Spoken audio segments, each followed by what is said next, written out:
All right, good stuff.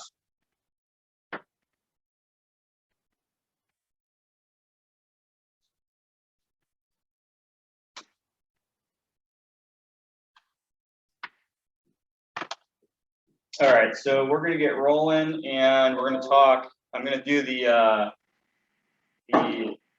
coming soon trick first, because that's going to be short and sweet to the point. And Kelsey will have to possibly chime in and correct me if I'm wrong, because she's more up to date on our MLS's rules and regulations than I am.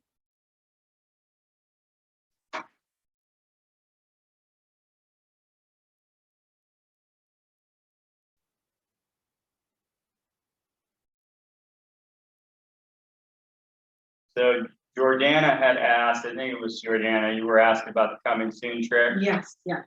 Okay, so if you're familiar with our lovely multiple listing service here in the West Penn multi-list area, you know that we had access to a coming soon status on the MLS recently. And it was very nice to be able to take advantage of that, because you could list a property and you could mark it as coming soon, and that meant we're not going to show it right now, but it's active and out there, and you're getting leads off of it. People are calling you and asking you about it, and you've got like a week or two, up to a month it was actually, where you were getting leads and you were getting the opportunity to like get this property out there and market it. In a extremely hot seller's market, that is important, because as a listing agent, you don't have a whole lot of time to collect lead data on a property if it's going to sell in under a day and have 14 competing offers. So coming soon was huge for listing agents, and it allowed us to, collect lead data and actually grow our businesses while we were in the middle of this crazy seller's market. I never did, to be honest, which I should have, but it just seems there's always so many rules, like you're going to find for this and find for that, and next paper for this. I think coming soon a couple times we had. But no, I'm just saying there's so many rules around that. That's why. Yeah, the MLS had a whole bunch of rules and stuff around it, and that's why they ended up shutting it down, because people weren't following their rules and they got mad. But the thing of it is and in a hot seller's market like that, that is really the only way, or doing something like that is going to be the only way that you're going to be able to generate enough leads in order for you to grow your business and get. My goal is always, I want 2 buyers closed for every listing we close. That's it's a good goal to have. I don't think we've ever hit that as a team, but it's a goal that I always have. Like, I want to see 66% of our business being buyer side while we maintain a high number of listings, because that means we're generating enough buyer leads from our listings. And some people will argue with me and say, well, it should be 50-50 or less. You don't want all these buyer side, whatever. But we can talk about that later when we get into the team value proposition. There are more buyer agents in this world than there are listing agents. And if you look at the actual MLS production of numbers, you're going to see that the top 20% are usually heavy listing agents, and then everybody else works with buyers more than they work with listings. So if that's the case, then you have the potential, if you're building a team, to bring on agents that enjoy working with buyers, and as long as you can feed them with buyer leads, you'll have a buyer-heavy sales. So how do we do coming soon without doing coming soon? This is what we did before coming soon existed. And I will tell you, our disclaimer at first is, I am not a legal professional when it comes to our multi-list rules and regulations. So if you want to read those rules and regulations yourself, I would highly recommend that you do that. Our MLS rules and regulations do not necessarily line up with the law in Pennsylvania, okay? There's the law in Pennsylvania, and then there's our MLS rules and regulations, which are totally different from the law, okay? And the thing about it is if you break the MLS rules and regulations and they fine you and you refuse to pay them the fine, then they just disconnect you from the multiple listing service and you no longer have a membership there. So there is some, you know, they hold power over our ability to sell real estate. And that's why we would want you to pay attention to their rules and regulations. But being a good entrepreneur, it's good to find loopholes, right? Absolutely, 100%. We can still, with a loophole, we can still do things legally and we can still do things according to the MLS rules, but we're able to kind of find workarounds. So the workaround that we do, if we want to list the property and we want to advertise it and get buyers from it before it actually goes on the MLS, we do 2 listing contracts. And the first listing contract that we do is the PAR listing contract. You guys even know that PAR had a listing contract? Yes. I like that. That's the one I like that. I don't know. It's the one for Par Library. Maybe, I yeah. know, So there's 2, and I'm glad you bring that up because I just use the one I like the most. yeah, this is what it looks like. And actually, we're not plugged in here. Easy to use, like specific the percentage and stuff. Yeah, so the PAR listing contract is not permitted for use through the West Penn multi-list.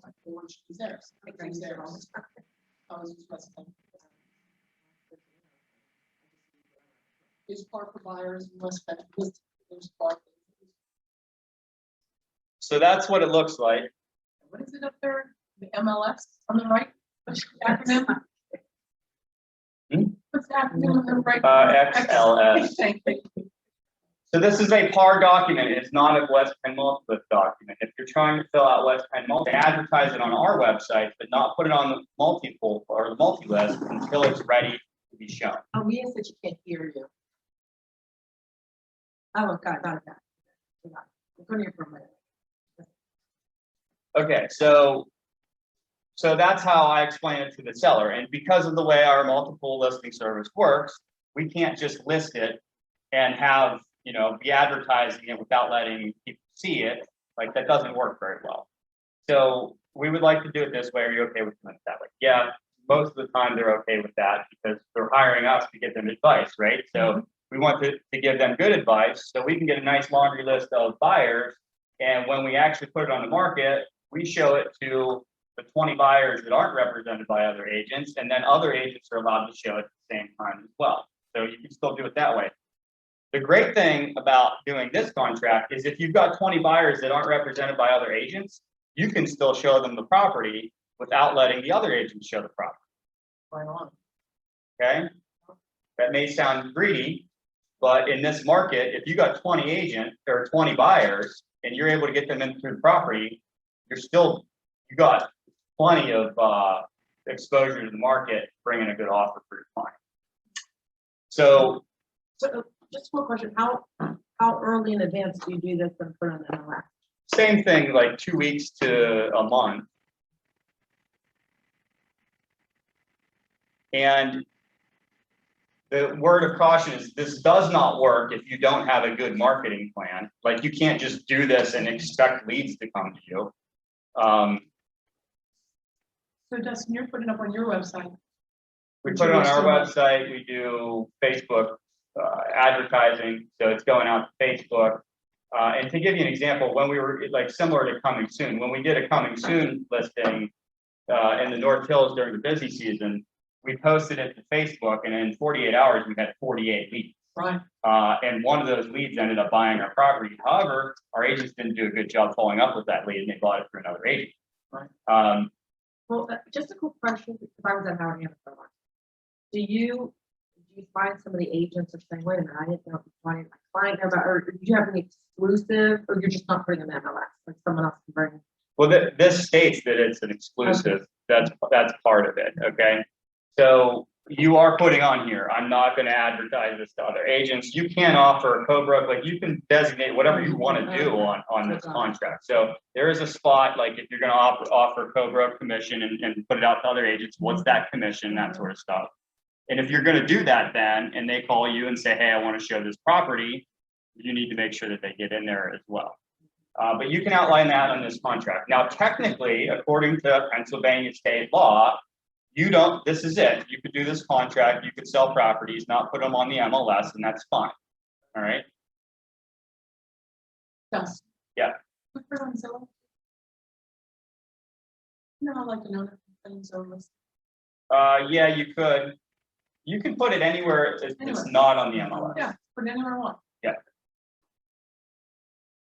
Okay, so according to Pennsylvania state law, that's fine.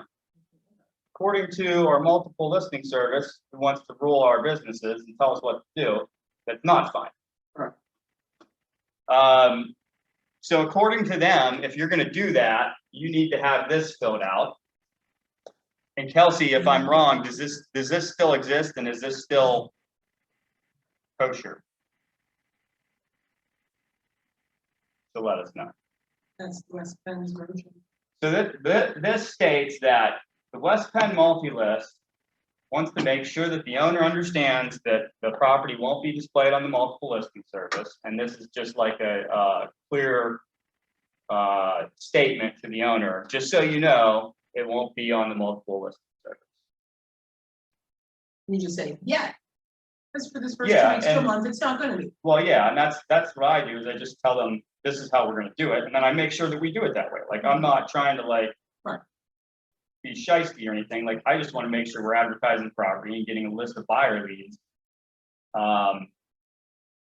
So when it does go fully active, like, we have some control over who's in and out of there, and we're able to have a good shot of getting buyer leads. That's great, because like you said about loophole, I mean, back in the day before Zillow, we got fine about it before they sold us out. Yeah. Yeah. So that's good to know that there's. Yeah, and that's where, like, I probably wouldn't put it on Zillow because I don't want other people to get my leads. Right. I would do it on, like, we do our website, we have blog posts on our website, and it's designed to have search engine optimization. So just 4-bedroom Victorian home, Highland Park, they're finding our listing that has that verbiage in there. We create a lead funnel on that blog post where it says, if you want to see this property before anybody else, or get in line to see this property before anybody else, click this button. They click, it crazy market that we've just been through. Those buyers want to get into the property before anybody else, if they can. So it's a very enticing call to action for them. But if you're going to do this, this is what the West Penn multi-list wants to see. This filled out, this signed. It has to be signed the same day as the effective date. This is one of the things that always drives Kelsey nuts, and our agents tend to screw up, and I tend to screw up, is you fill it out, you send it to your client doesn't sign it tonight, they sign it tomorrow, and then the dates don't match, and then you're like, oh, I need you to sign this again. So that's one thing you want to watch out for. And then the other thing is that I think you got 72 hours to get this submitted. Yeah, 72 hours to get this submitted from the effective date to the MLS. So, and you either fax or scan this into the MLS, so they have proof. They know that you've got this listing out there that you're not putting on the multiple. Otherwise, it's $1,000 fine. Yeah. I have a quick question for you guys, even though I'm not a new agent, I get a new agent question. Yeah. When you do a listing, you're supposed to send over a copy of that listing contract to the MLS every time? Yeah. So only when it's this doc. Yeah, if it specifically states that they want a copy of it, and this is one of the ones that they want a copy of. I personally don't believe it's any of their business if I'm selling an exclusive listing. Right. And if I did it and they didn't know about it, then it's perfectly legal. Right, and have they ever fined people after the fact? Like, Yes. they do, like, we Yeah. figured out you did this a year ago. You're a member of the multi-list, therefore you have to live by our rules or we can fine you. There's no threshold on how long your statute of limitations is on fines. Well, I mean, probably within legal limits, but It's a good the, question. you know, the legal question is, does the multi-list have the authority to tell multiple different brokers how to run their business? That's a good question. Because that sounds like a trust violation. Yeah, it sure does. Sounds like they don't have that authority. So, Sounds like a question for Bob Priya. yeah, but if you want to, you know, do you want to fight them in court and spend all the Yeah, money right. to do that, or Bob do you Priya just want to run your business? All right, so that is the trick. Questions on the trick? No other documents other than those 2 documents. Well, Car listing contract, I mean, all the other stuff. you but still when need go- your seller disclosure, seller estimate cost sheets and all that stuff. Right, right. So you do all that stuff right up front when you're doing it for your first 2 week review. Yeah. Probably 9 times out of 10. Then you put it on. It depends on the market conditions. And sometimes we just do it because they need to work on the property and I want them to be under contract with me so they can't go and interview another agent between now and the time that the property's done. Sometimes there's no advertising done at all. It's just because I don't want to lose the list. I should have done that with my own house instead of putting on the MLS 50,000 member list. I had ready for my divorce and spouse to sign the contract. Ooh. But that would have been a better. And then, that, because that was another thing that you could have the dates that have to match. Now they have to match, and it's tough, because you're creating, especially when you're face to face back. First, Yeah. it's today, they're not ready till the 20th, and it's like. Yeah, So you go. then, so because of that, you use that other form then, when you can have, like, if I'm meeting them today, and they sign. Yeah, and that's the thing. So if you've got that contract signed, that listing contract signed, and then you're ready to go to the MLS, you have to terminate that contract and sign a listing contract with the MLS listing contract. And then you put it active on the MLS. So now you've got 2 extra pieces of paperwork to do, and you've got like this change up that needs to happen in the middle of like you're a month into it or whatever. So one more question. If you do the PAR listing contract and then you do the West Penn exclusive, and then you send them a copy of it, and then 2 weeks out, you go on the market, you have to notify them that you've gone from exclusive to on the MLS?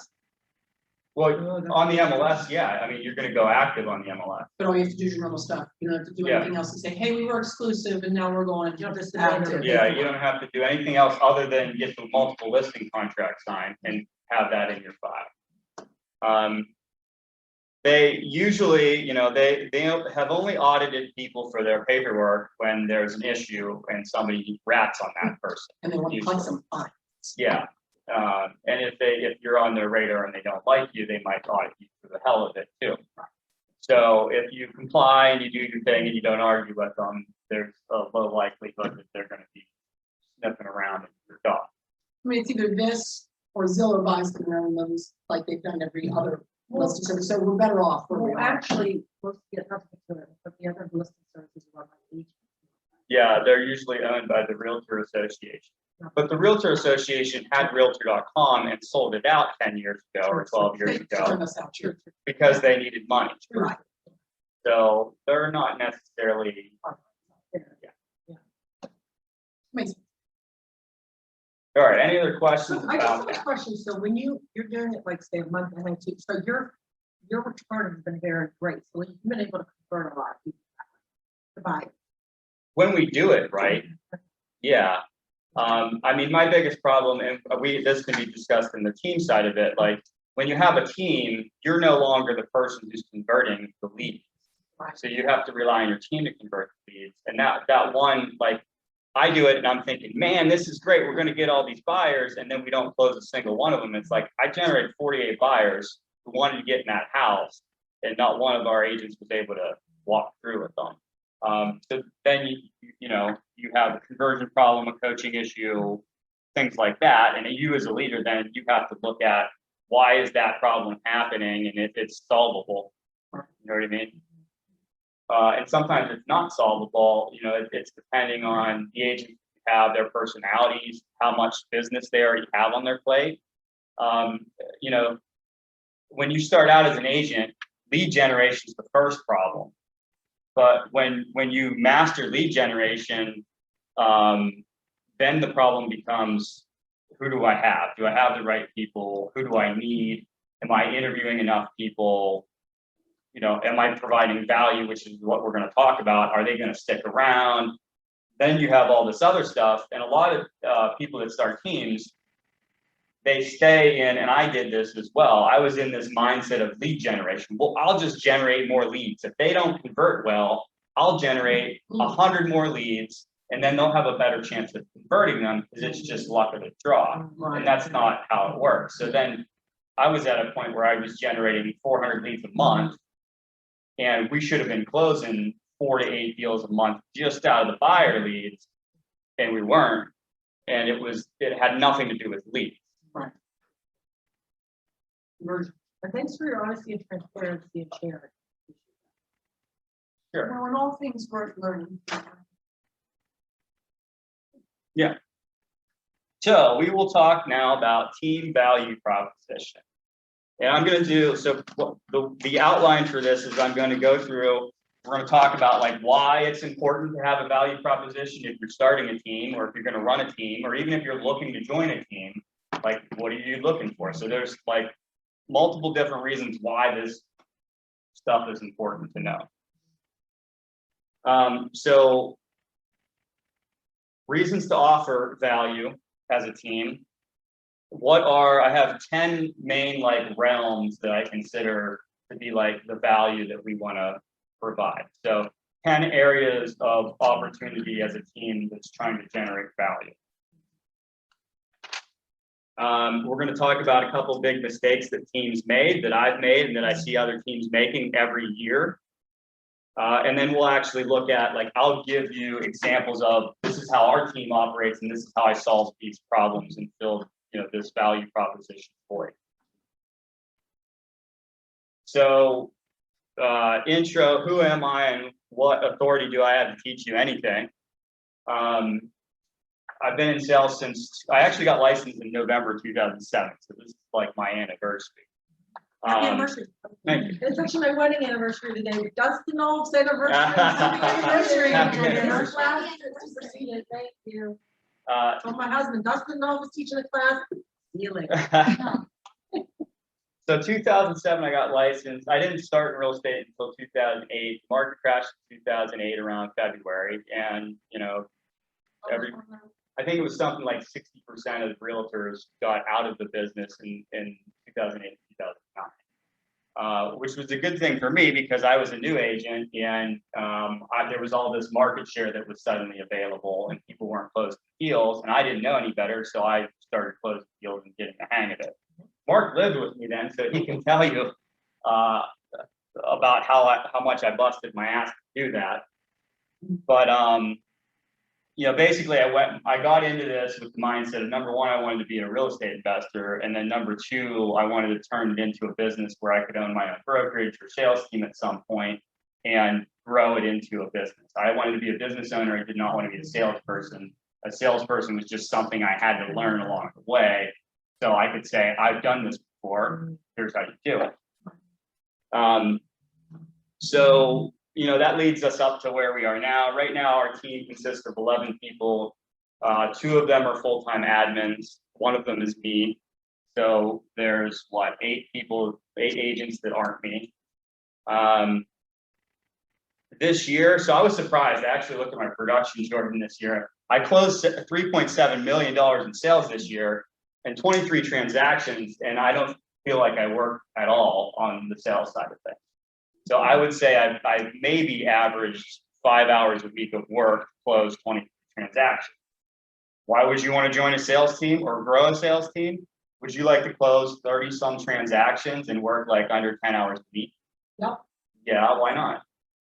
And I can tell you, so 2019, I closed 33 transactions. It was pushing. That's you personally. That was me personally. Yeah, I was pushing 6 million in volume. I worked under 10 hours a week. Like, I know it was under 10 hours a week. So your team showing the house. Well, yeah, and I don't. So out of 23 transactions this year, 3 of them were buyers. I do mainly listings if I do anything. The 3 buyers were special people. It was my brother, Kelsey, and Kelly. And any other buyer, went to the sales team. And then with the listings, though, you had the admin staff. that can do marketing. Yeah, and listings is leverage. You read the Millionaire Real Estate Agent book or you're reading it. Listings are leverage and they're time leverage. That's the big thing. Yeah. You can take a listing and like you can go to the house, take the listing, come back, and never be at that house again. So it's not like with a buyer, you got to drive around, show them properties, write up an offer, get beat out on the offer, write up another offer. My brother, we had 9 offers in. It was 9th offer that got accepted. My goodness, I had to fire my brother. Yeah, well, I mean, that was this market. I've been doing this 17 years. Yeah, that was the market that we were in. One of the places he put an offer in on sold for like 25% over asking.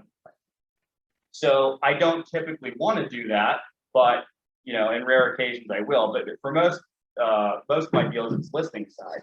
And if you're going to start a team, you need to focus on listing side. You need to be a listing agent. You need to be a strong listing agent.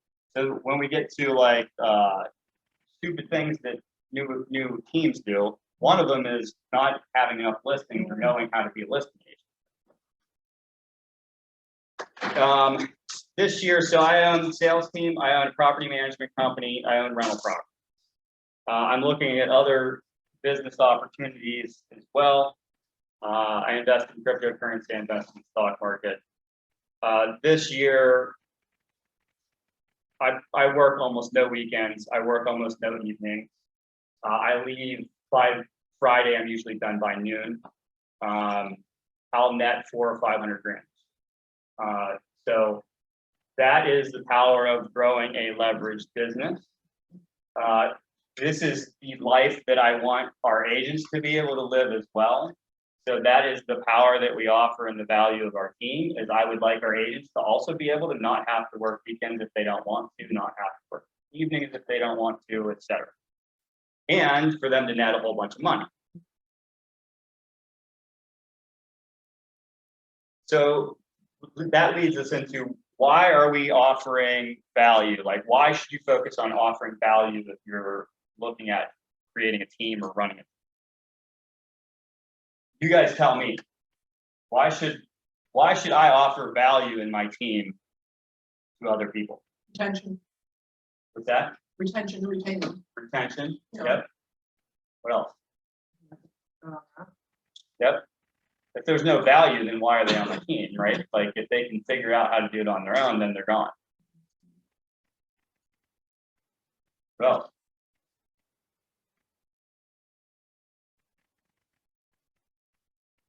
How about attracting talent?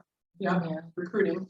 Yeah. So if you want good people to join your team, you need to create a magnet that attracts good people. And there's different aspects to that as well. But once you create the value and you plug agents into the team and those agents do well and they start talking about, man, this is kind of cool. They start talking to the friends and family, and then the friends and family talk about it to other people, and then you end up with this attraction going on where people start calling you. I have an agent that will do $2 or $3 million in sales part-time who called me and said, hey, I'm thinking about joining a team and I really like what you guys are doing. I'm like, how do you know me? Oh, a friend of a friend told me about you. So a lot of brand. Yeah. Well, yeah, and it's like the ripple effect, right? When people start seeing what you're doing. Yeah, it's the same thing as sales. When people start seeing what you're doing and they start talking about it, then it attracts other like-minded people. And then the other thing is you've got to have the value in order to grow your business, and that kind of comes hand in hand. If you're going to retain people and you're going to attract people, then you're going to end up growing your business.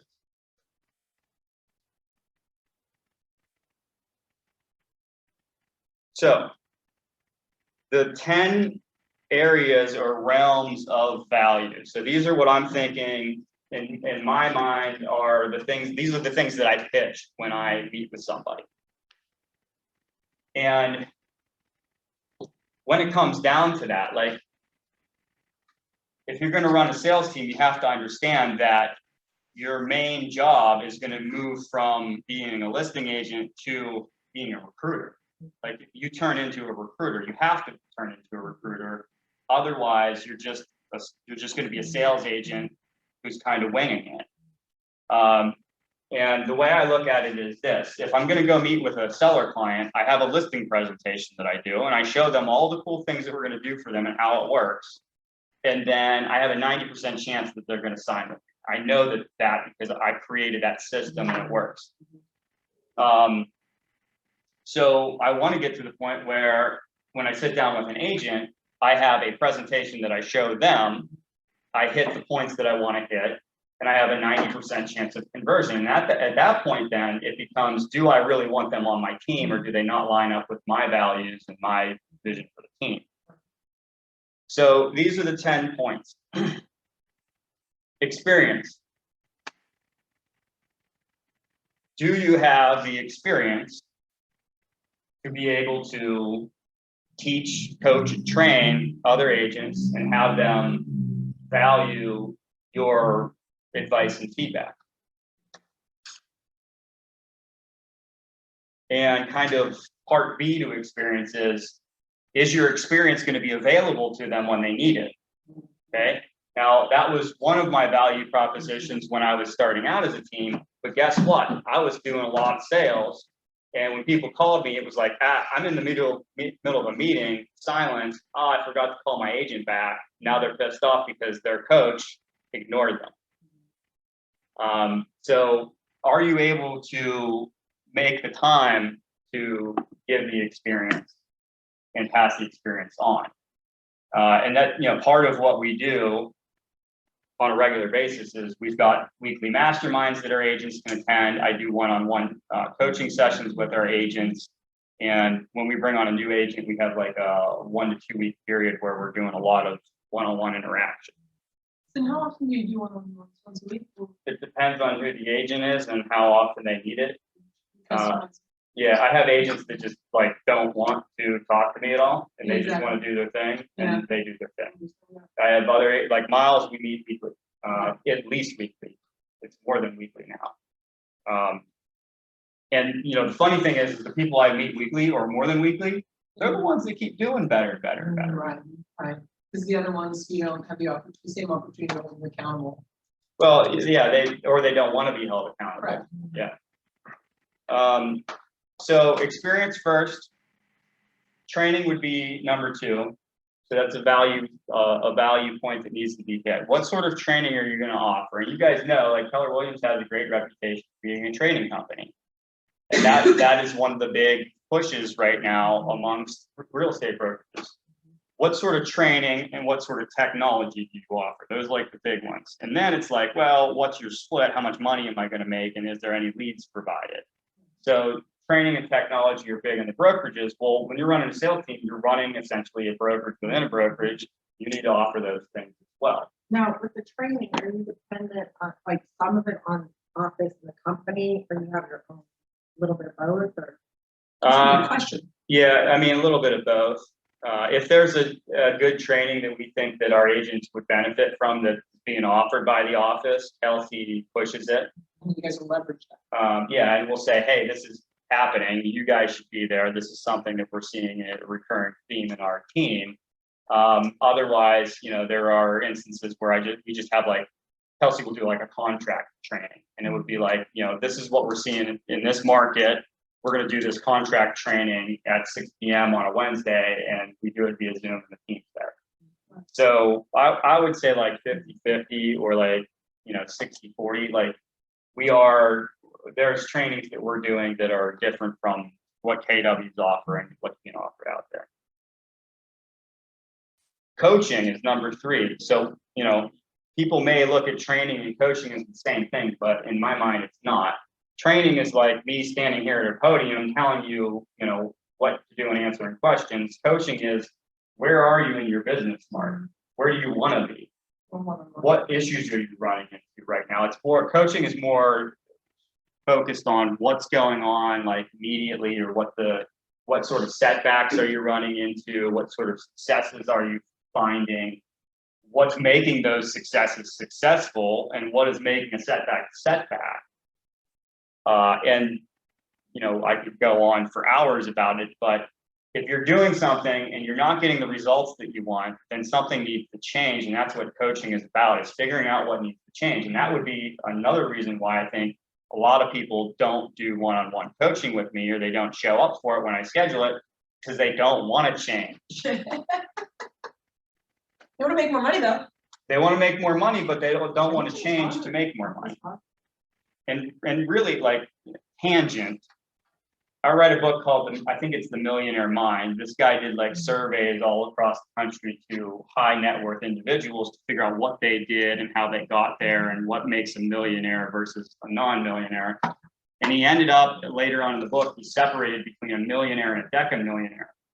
And you can see the huge mindset shift, if you're paying attention to it, between a millionaire and somebody who's got over $10 million in net worth.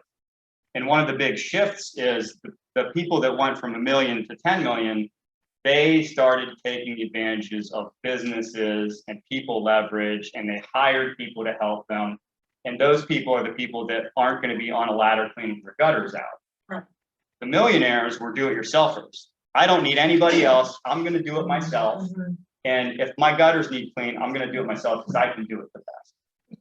Well, if you're a millionaire, you may be worth $200 an hour, and you're on a ladder cleaning gutters that you could be paying 40 or 50 bucks an hour to do. That's the mindset shift between decamillionaire and millionaire.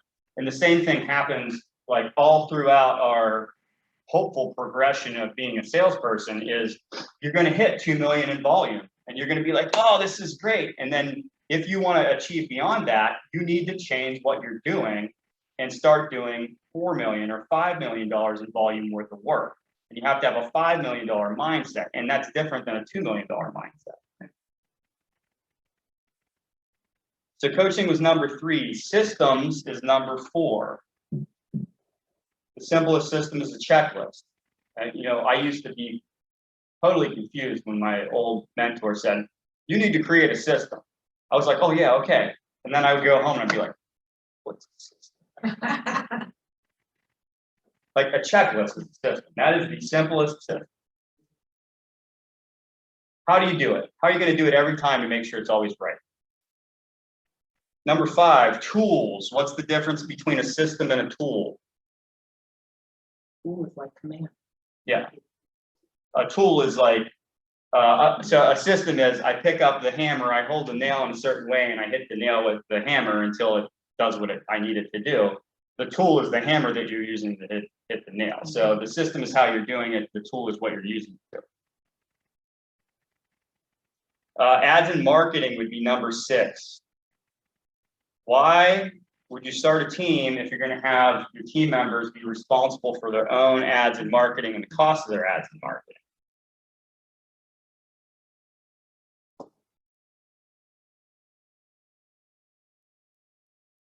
Seven would be leads. Now, did you notice that leads wasn't number 1? They have to know what to do with the leads, otherwise they're useless. Yeah.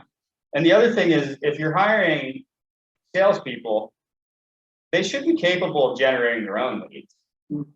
And if you make leads your primary point of value, once a good salesperson figures out how to generate their own leads, or they get their own referral business from the leads they close, they don't need you anymore. If that's the only value you're offering, they don't need you anymore. Like, I don't know, like Howard Hanna might have been like that way. Like if you're getting leads from Howard Hanna and you've got training, and then you get to the point where I can do this on my own, and all of a sudden I'm generating all these leads. Well, why am I working for this amount of money when I could go work for this amount of money and I don't have to change anything but the brokerage on that? Number 8, time leverage.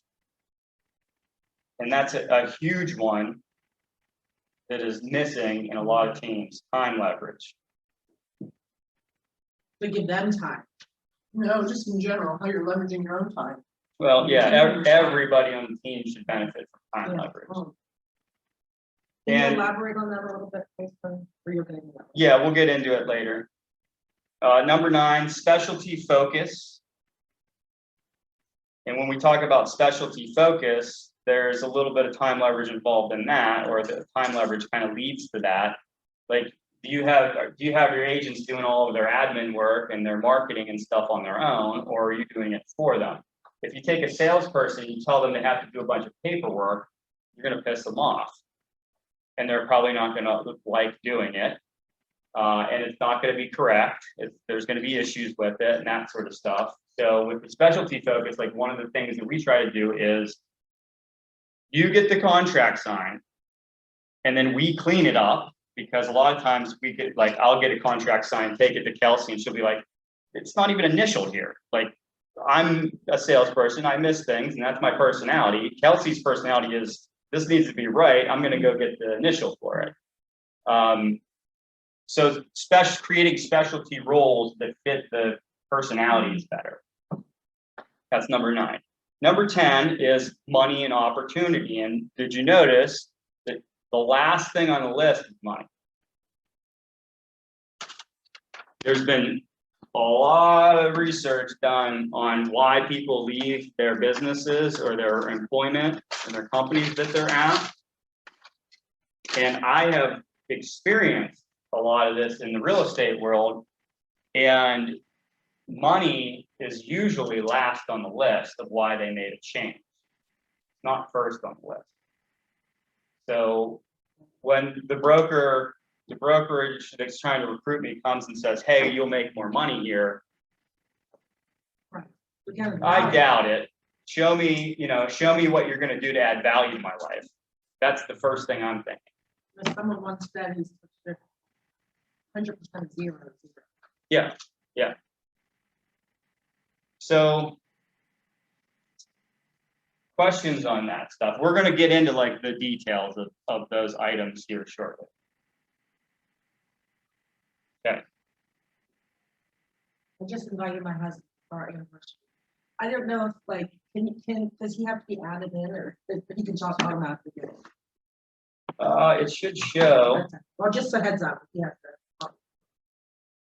Yeah, he's Michael. Yeah.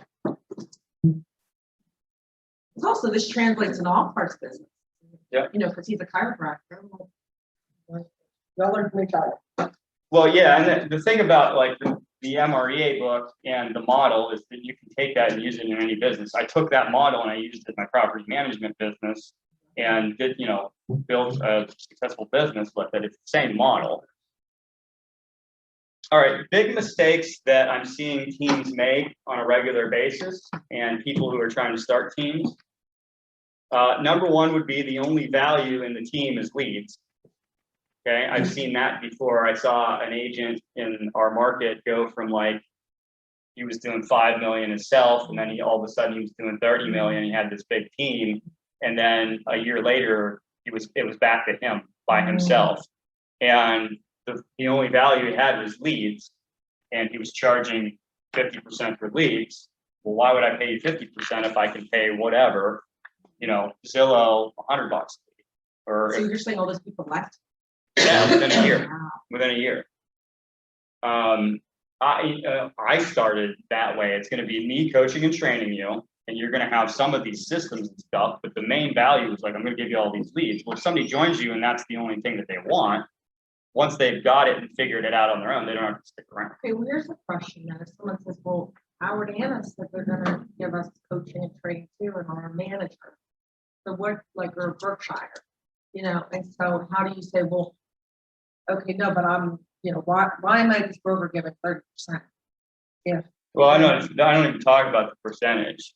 It's Okay. going to be, here's what my training and coaching looks like. Here's what we're going to do. And a lot of times, it's like same thing with listing presentations. A lot of times the other people you're competing with didn't explain what they're going to do. They didn't explain why it works. And if you explain what you're going to do and why it works, then they see that better than they do by just being told, I'm great and I'm going to teach you all these great things. Another big mistake that new teams make and people that are trying to grow teams make, they start with sales team members and they have no administrative support. And there's a lot of things like intertwined with that, but like if you look at the list of 10 items that we got, and you're just starting with sales teams and you have no administrative support, how are you going to offer items 1 through 6 and 8 through 9? How are you going to offer that stuff if you have if you're the only person that's supposed to be providing?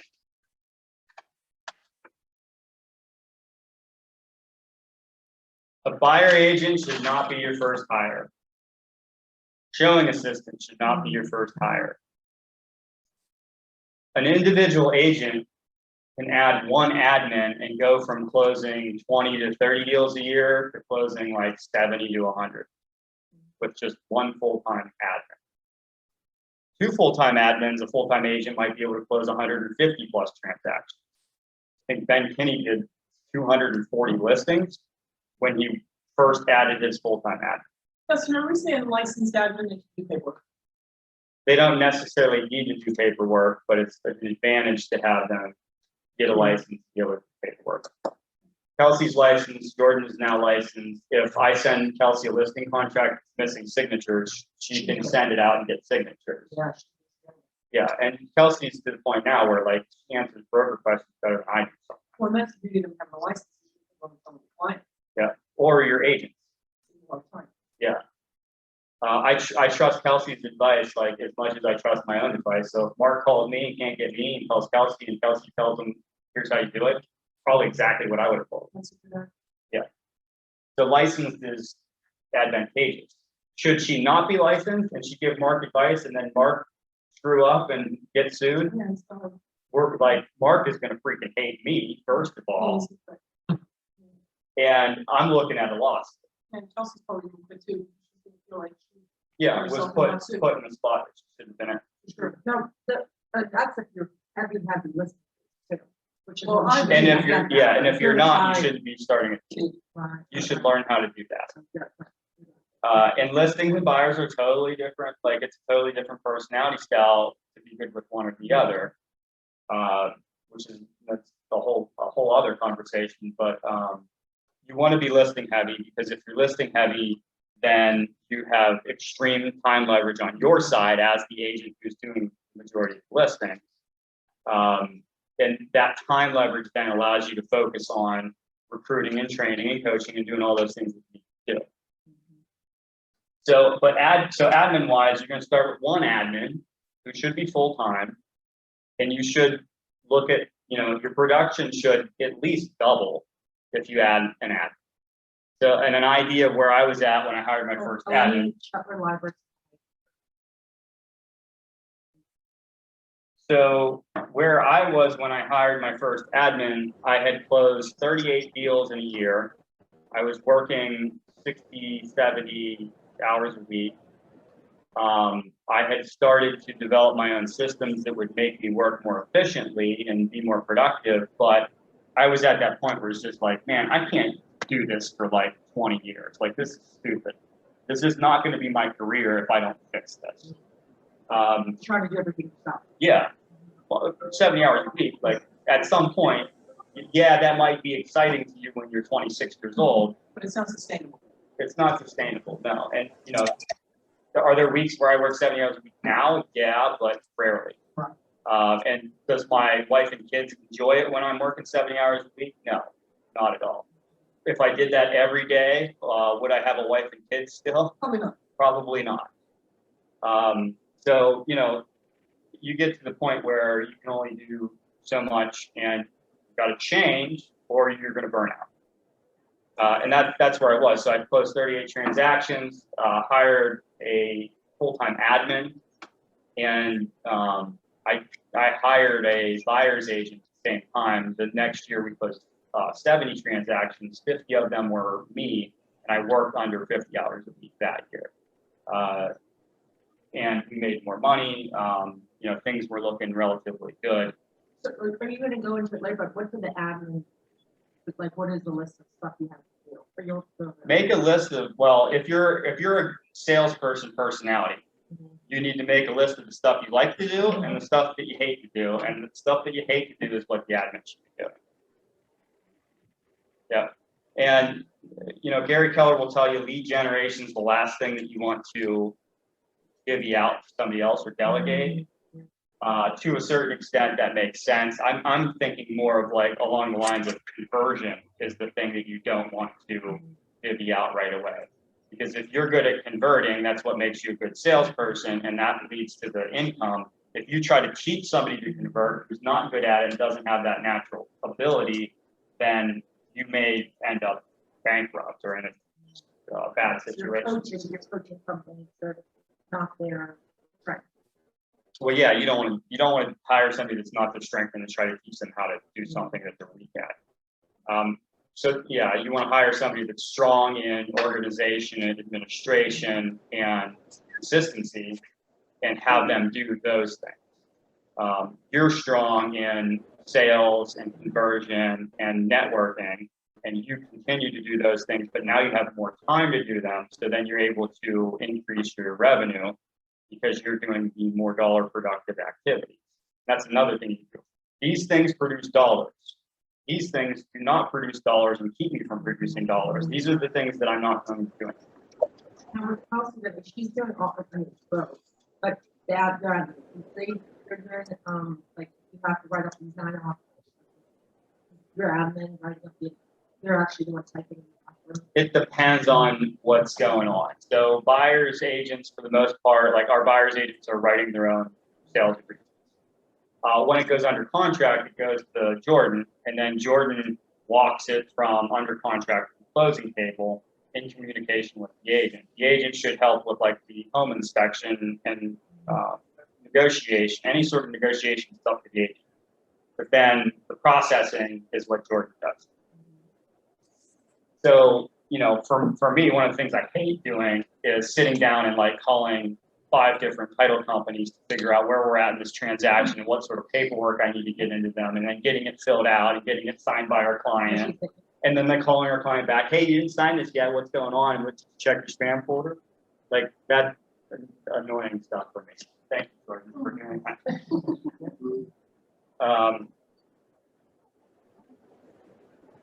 So admin, what's the MREA model? How many admins should you have before you hire a buyer's agent? 2. I thought it was 2. Yeah. What did the market? And Gary would say that you can hire one and then you can have them hire a virtual assistant and or be using tech as a separate admin. But you should have the equivalent of 2 admins before you're hiring a buyer's agent.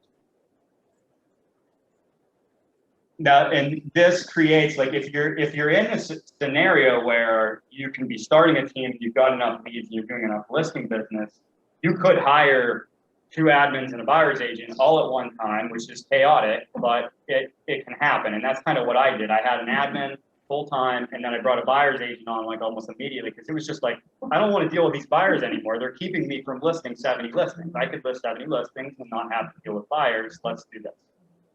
So, you know, you can do multiple at the same time, depending on your skill level and the amount of hours that you want to work. But you know, you don't want to skip ahead, but you can add them simultaneously.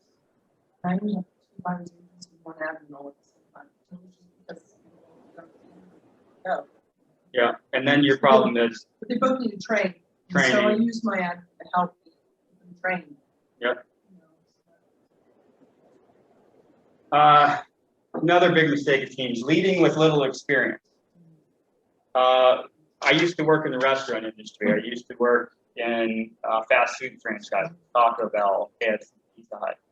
And I was of the mind that when I brought a new person on, I was going to teach them how to clean the toilet personally and show them how to clean the toilet, because I had cleaned the toilets before, and I was going to show them the right way to do it. I was also going to show them that I am willing to clean the toilet as well, and therefore this is your new job because I've already been there. When you already have the experience and you can teach the system of doing it correctly and that sort of stuff, that makes for a much more productive and efficient team. I've already been here. I already know what's going to happen when you hit this roadblock. So instead of you hitting this roadblock and scratching your head, that's when we should talk and have a coaching session and look at breaking that ceiling and moving on. And like another mistake would be the agent doesn't have enough production, or their production is predominantly buyer side. If you've got predominantly buyer side production, then you don't have any sort of natural lead generation happen. In a balanced market, you can take a listing, put it on the MLS, and it's going to generate leads. Like just by being on the MLS, you're going to get leads from it, whether you're paying for Zillow or not.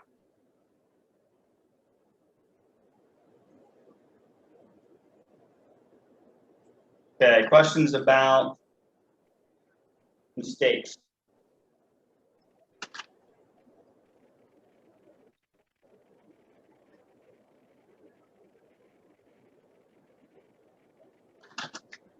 All right, so last but not least, I'm going to actually go through and show you examples and talk about examples of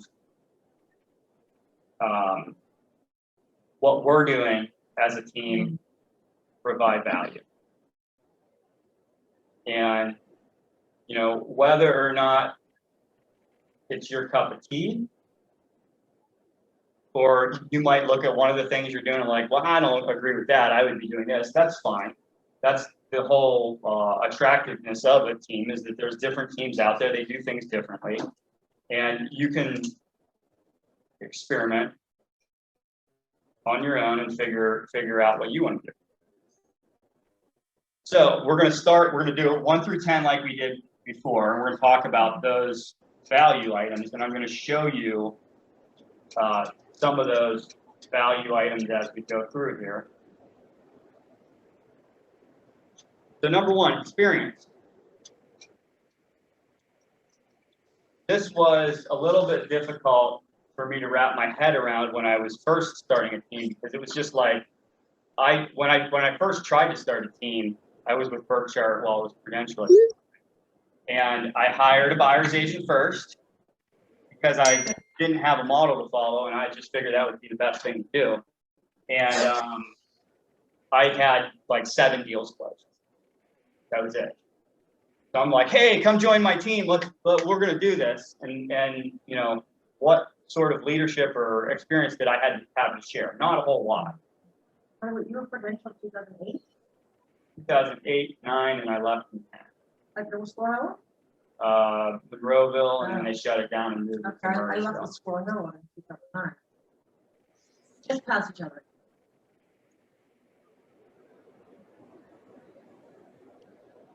So experience. My sales pitch when I meet with, and again, we got to remember, do a listing presentation when you meet with the seller client. You need to have a presentation when you meet with an agent recruit as well. My experience sales pitch. I've closed over 900 units. So not me personally, our team is responsible for over 900 units closed since I've got into real estate.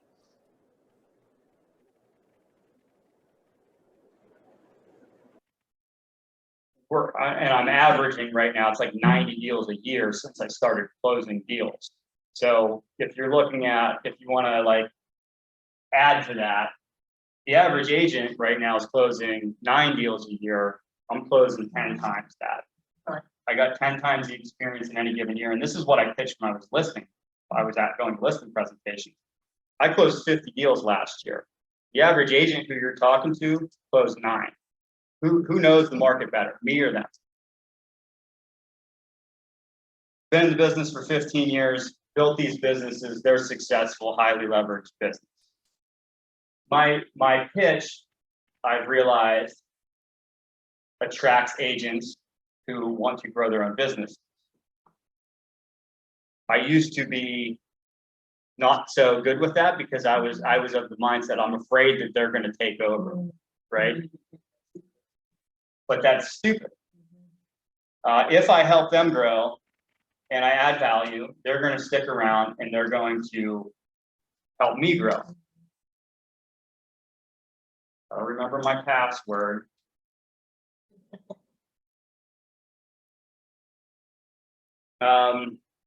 Training. When we start a new agent, we typically have at least 1 week of personal one-on-one training. It's 2 or 3 hours a day. It is between me and the new agent. And what we look at are, you know, what are your goals? What do you want to net? we look at what you got to do in order to net that. So under our team conditions and support, what does your daily activity look like? How many people do you have to talk to in order to net that goal? And what does your daily activity look like? And then we look at, there's 5 main sources of leads. Which of these 5 are you going to work? And I want a number 1 priority, and then I want a backup one in case number 1's not working or you run out of time to focus on that activity. Then we focus on like the daily routine of, okay, if you're going to work that lead source, then here's what your script should look like. Here's what you should say. Here's what your daily activity should look like. Now go out and get it. And when I say go out and get it, then we're going to meet weekly and take a look at how things are going with that production. Our weekly meetings, because we have 8 other agents other than myself, I do weekly meetings with the people who want them and are producing and are showing up to the meeting. I do a group session once a week for everybody else. So if you come in and you're newer, you're going to be going in that group session first usually, and then once you start producing a little bit, then we'll do one-on-one. Do you make these mandatory or? No. And if we schedule a personal one-on-one and you don't show up, it will never happen again. I'm done with that shit. Yeah. Never. It's that like I've learned, you know, it's funny because when I was younger and I looked at business owners, I thought, man, these people are assholes. Well, I've turned into the asshole, and there's good cause because I don't want to waste my time meeting with somebody who doesn't value my time. There's other way more important things I could be doing than twiddling my thumbs for 30 minutes waiting for someone to show up. Now, what about like if you have that group, you don't require them to come, like, or if you're saying that they're not learning and they're not coming. Yeah, so the group thing, we do it weekly. I'm usually on there for 7 to 10 minutes at the beginning. If no one shows up, I turn it off and I'm done. I'll do something else. I do national coaching, and once a month, we'll have the national agents join on as well. I usually have a decent turnout for that. So I know that, you know, when that one happens, we're going to have usually a big turnout. I offer it through Patreon, and it's like my YouTube channel. People come in from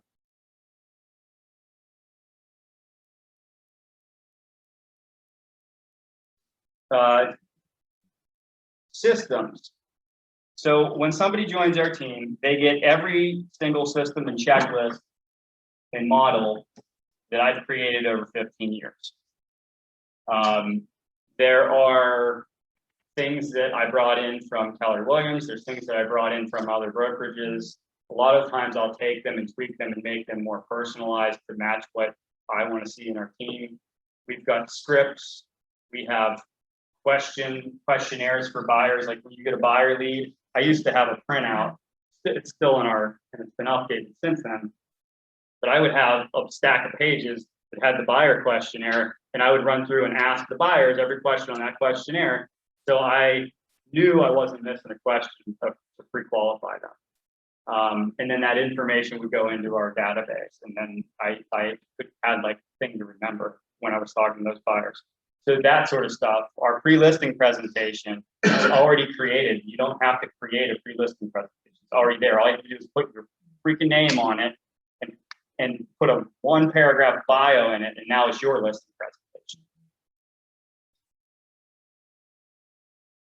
Pre-listing presentation, listing presentation, buyer consultation, under contract checklist. And Kelsey and Jordan use those more than anybody else, but everybody else has access to them to see what they need to be doing to be on contract close. What tools do we use?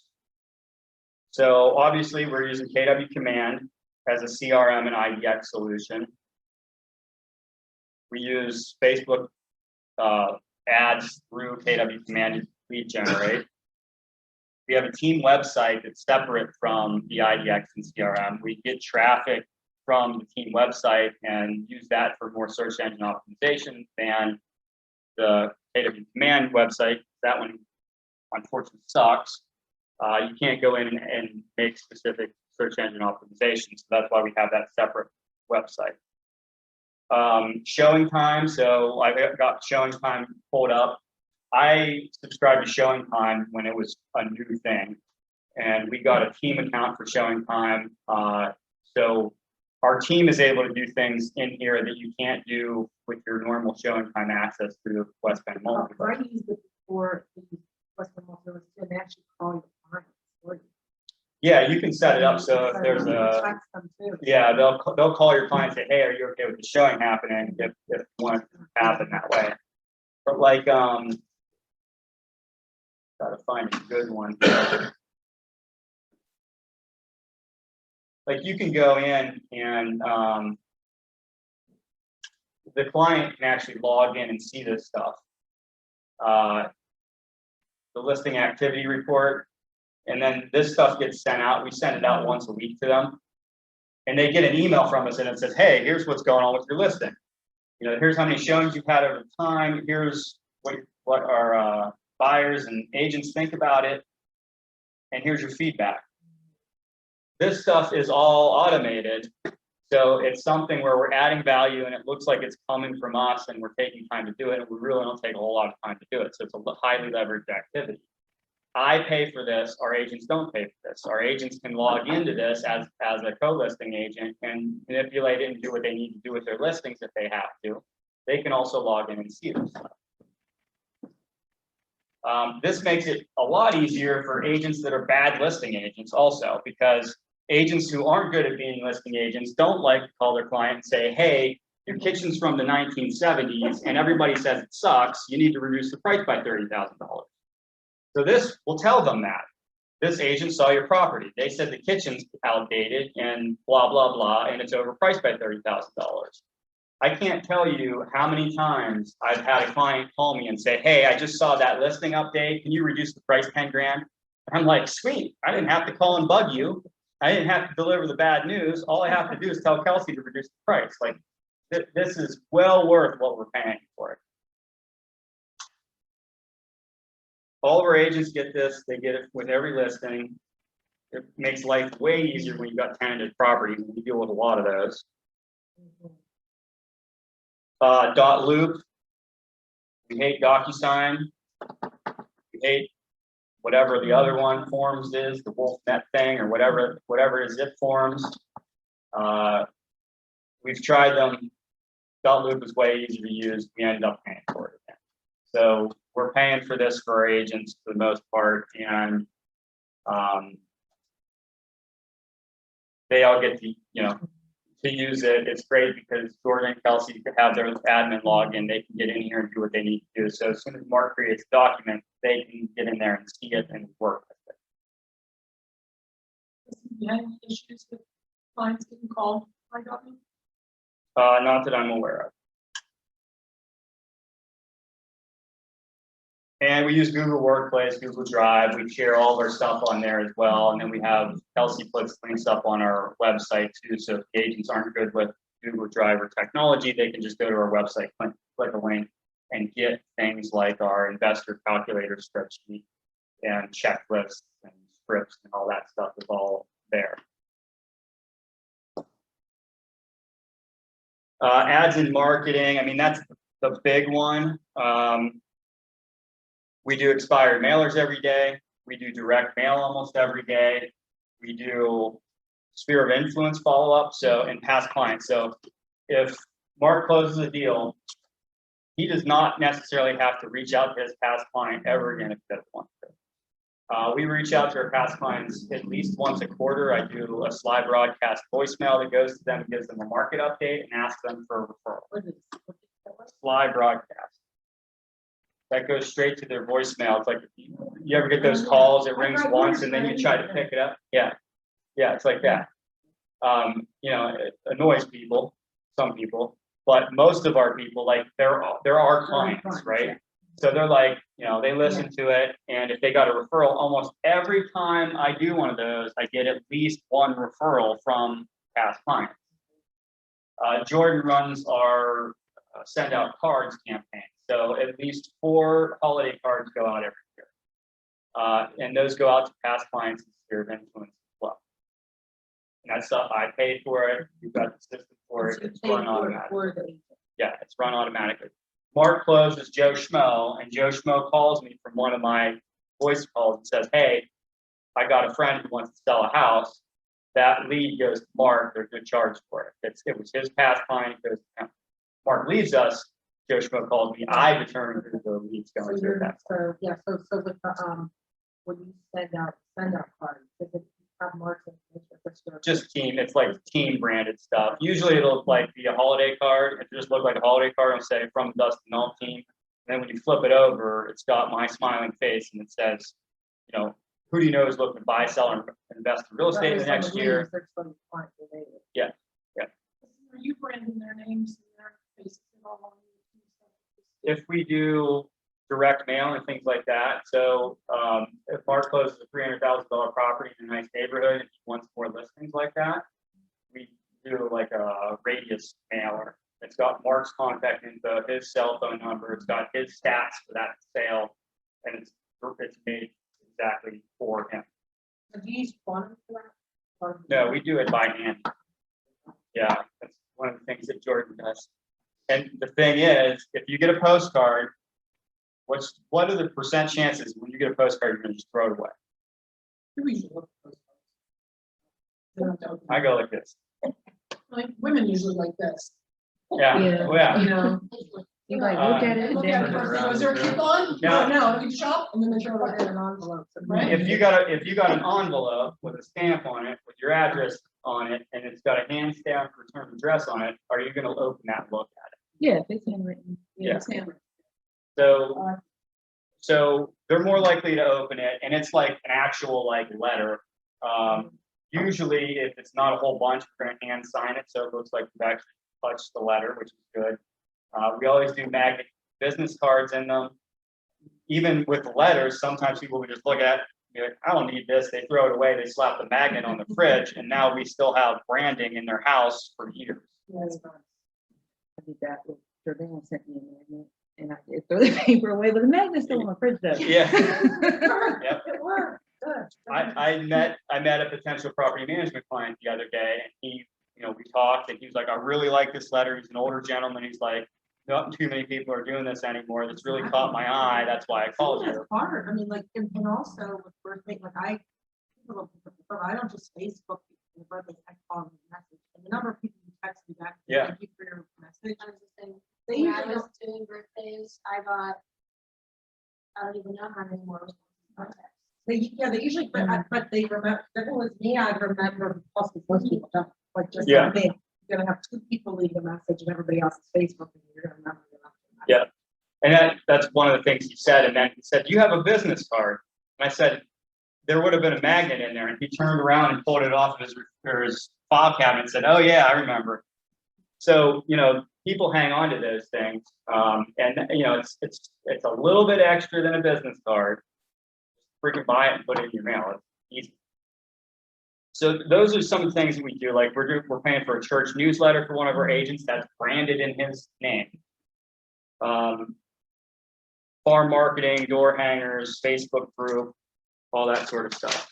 And usually it's got to be like the agent's got to be closing deals, and especially like for marketing, we want listings. So if the agent closed a nice property in a nice area, we're going to market for listings in that neighborhood. Number 7, leads. If you want to grow a team, you should be able to turn the lead funnel off and on whenever you want. You should be able to say, I want 1,000 leads. Here's how I'm going to generate 1,000 leads next month and do it. It shouldn't be like, oh, what do I do? You should know how to turn it off and on.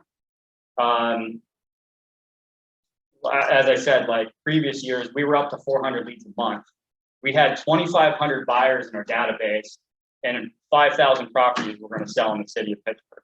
We had half the buyers that were going to buy properties in our database in 1 year. That should be something that You did a good job of follow-up. No, that's just lead generation. Oh, with the lead. And we weren't paying for Zillow. We weren't paying for Realtor.com.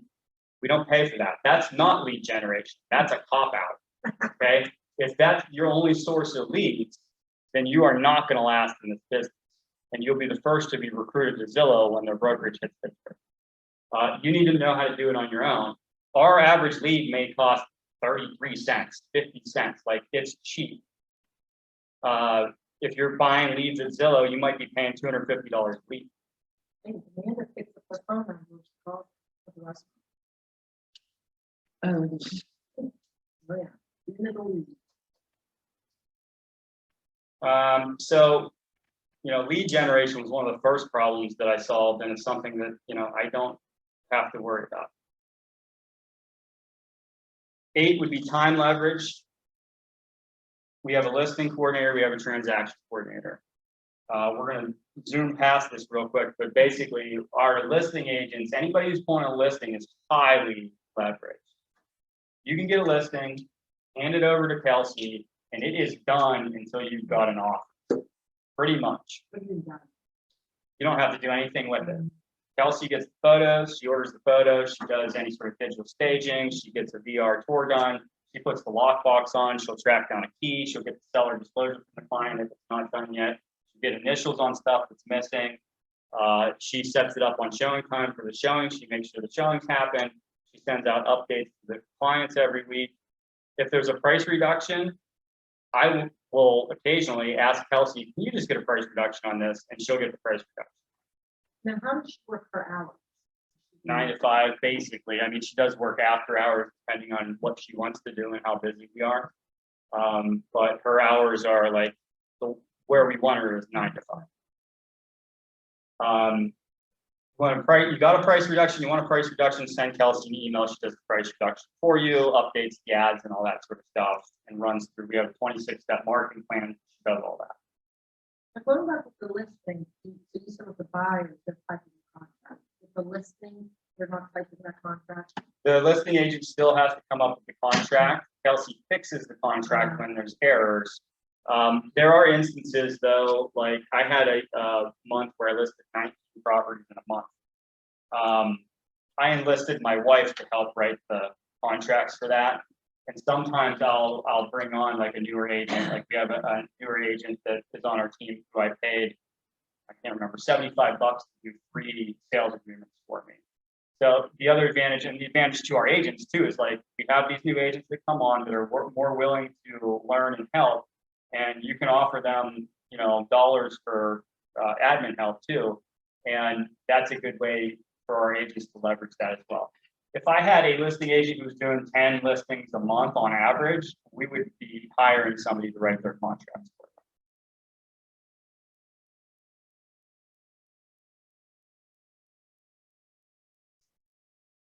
Number 9, specialty focus. The fact that you can have, so the specialty idea is like, that goes for all businesses, but especially for a real estate sales team. Certain people are better at listings. They like listings better. They have a better personality for listings.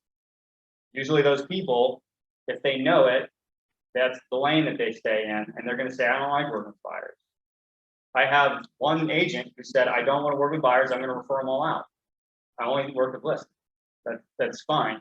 And the idea that they can do that, they can join a team and they can do that, they can still make the money off the buyers by referring them, and they can focus on what they like to do. And the admins are doing a lot of the stuff that they don't like to do.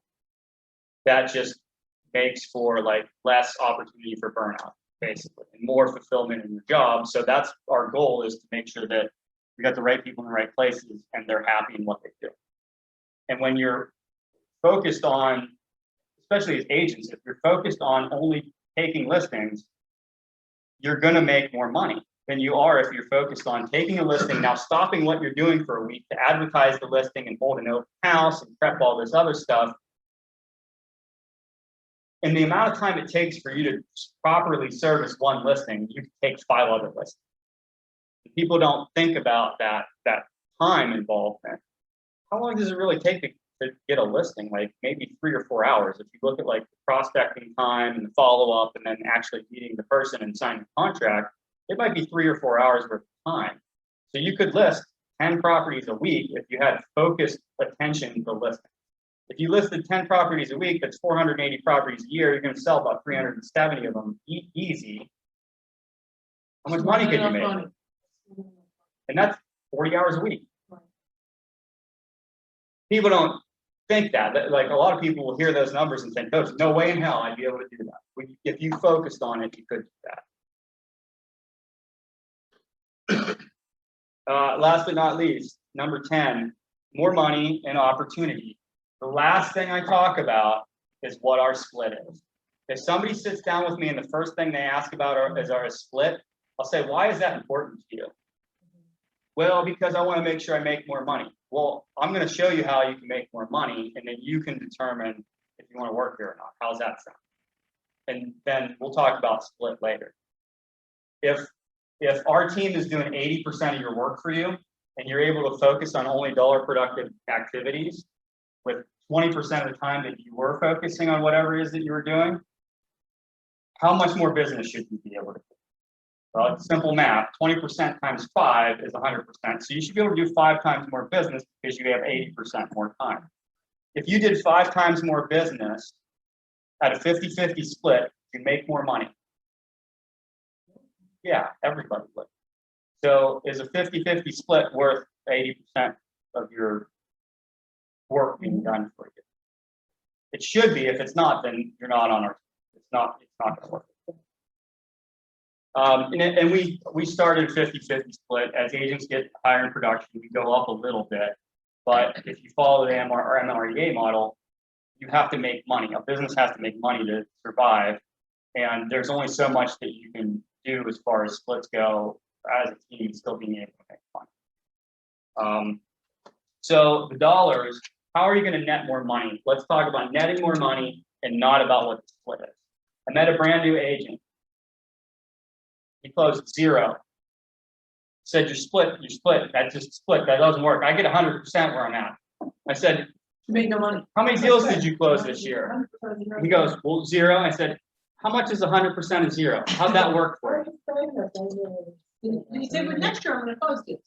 Well, yeah, he did. He ultimately didn't join up with the team, and I didn't want him after he argued. He continued to argue the split with me, Right. and I'm like, you have nothing to prove that you're worth anything more than a 50-50 right now. If you want to come on and prove it, I'll give you more. But you haven't proved anything, Well, Berkshire would tell them the same thing. other than the fact he's got a big ego. And Berkshire would tell them the same thing, and Coldwell would tell them the same thing, Northwood would have told them the same thing. Yep. And Howard's gonna tell them the same thing. But, and that was, and that was after I went through the whole spiel and the value. Sometimes you have that, and if you have that, and that's the roadblock, and you can't get over the roadblock, then it's done. And the funny thing is, though, some of these people that I have that conversation with, and they say, no, I'm not interested, I'm gonna go here instead. A year later, they come back. Oh, hey, I was thinking about it, and I think maybe that team would be a good thing. You take them? Depends on who they are and what their personality's like. When you say also that you're doing 80%, they're doing 20, so like, let's just say they're on the listing, they get the appointment, they do the paperwork, you do everything behind the scenes, like you said, they just do inspection. Do you have to do like the VR for the inspection? Yeah, well, I mean, with that, like Jordan's setting up the inspection, the listing agent's not going there, the buyer's agent would be the inspector out there with their client. So the listing agent. Change of terms, did they have to get the? Oh, yeah, They're they negotiating still that. negotiate for the client, Yeah. but they don't have to schedule the inspection or go to the inspection or anything else. We run that, and like, if I get somebody requesting an inspection to me, it's forwarded to Jordan, and then I ignore it. Like, I'm not gonna get back to any inspector about whether they can get in my unit or not, because I don't manage that, Jordan manages that. So that stuff's done for them. The negotiation is like the big thing, like that is your client, you need to represent them. That's the big thing. And the paperwork too, they get, like, Yeah, they'll do, but they can ask for help. Jordan's licensed now, Kelsey's licensed. Kelsey has helped me write changing terms addendum. Hey, Kelsey has told me, hey, we extended this 3 weeks because this is what's going on. I already got the addendum signed. Great. That's like an hour out of my life that I don't have to spend. Yeah. And the other thing is opportunity. Okay, not just more money, but opportunity. What opportunity is there for growth within your team? What opportunity is there for ownership within your team? Like our property management company has a profit share program. And when we implemented that, all of a sudden, everybody that works for us is concerned with how much money we're making. We're looking to implement something like that with sales team as well once we hit certain goals. I'm looking at potential title joint ventures and things like that, where we might be able to get our top producing agents involved in ownership of the title company. Miles was able to plug into our property management company because he wants to do property management as well. So we've already got the systems and structure. He can plug into that. He can act as the property manager for the units that he brings on, and then we deal with all the background work, similar to how the team works. So he can grow his business that way. Like I'm open. Yeah. Yeah. So I'm open to, any sort of opportunities that are out there and available for the people that are willing to grow. And I try to make sure that the administrators are paid well for what they do. They get bonuses when things close. They get decent holiday bonuses, quarterly bonuses, things like that. I want to reward the people that have stuck around and made it successful.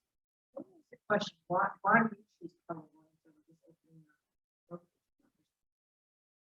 It would cost a lot of money to open your own brokerage, and I think at this point, like these big brokerages like this, where they keep their overhead extremely low and supply cap and that sort of stuff, that's the big value there. I've looked at numbers of opening my own brokerage, and it's like $120,000, $150,000 a year of extra expenses. So, is it worth it? I don't know.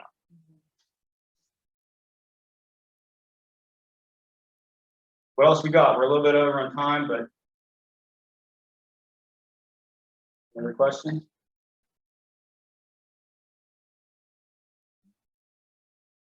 All right. This is amazing. Thank you so much. Thank you for doing this. Thanks for being here. Appreciate it.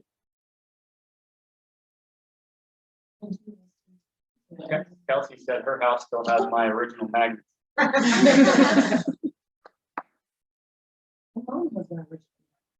All right, see you, Zoom people. Thank you, Dustin, so much. Yeah. Thanks, Dustin. And it was a camera breaker. I'll figure it Oh, You're waving at the wrong camera. you're right. Oh my God. I can't let this come. Oh, I'm gonna give them the coffee. Oh, there's some other-